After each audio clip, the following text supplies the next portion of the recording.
So I'm going to show you how to sew what's called a slip stitch. Slip stitches are good for hems or even attaching linings. It's a really common hand sewing stitch that's good to know.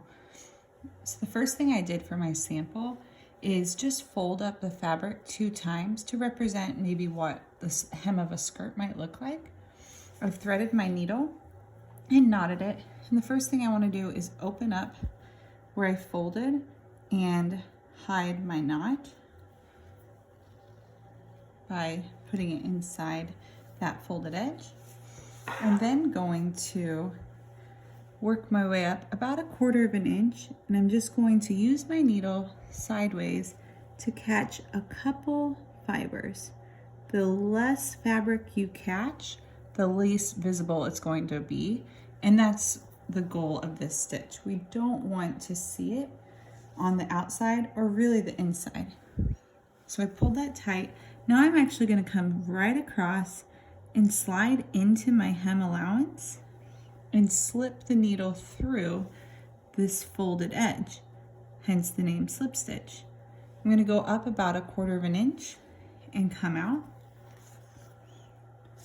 If your thread gets stuck around the bottom, just carefully loop it back.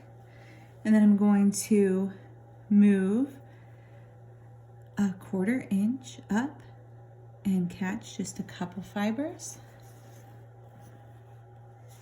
Pull through carefully. Come straight across and slip that needle through the hem allowance and slide it forward 1/4 inch again.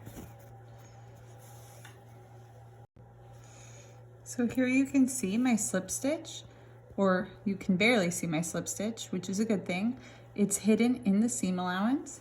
And then on the outside, you can only see these small pieces where I've grabbed the fibers of fabric.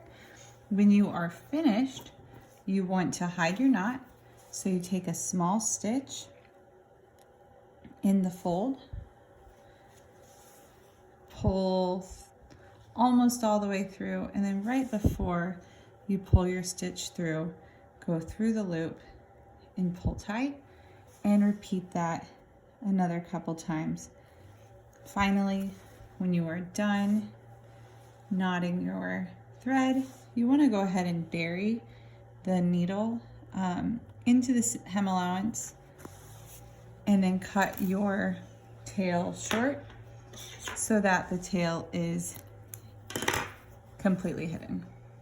And there you have a slip stitch.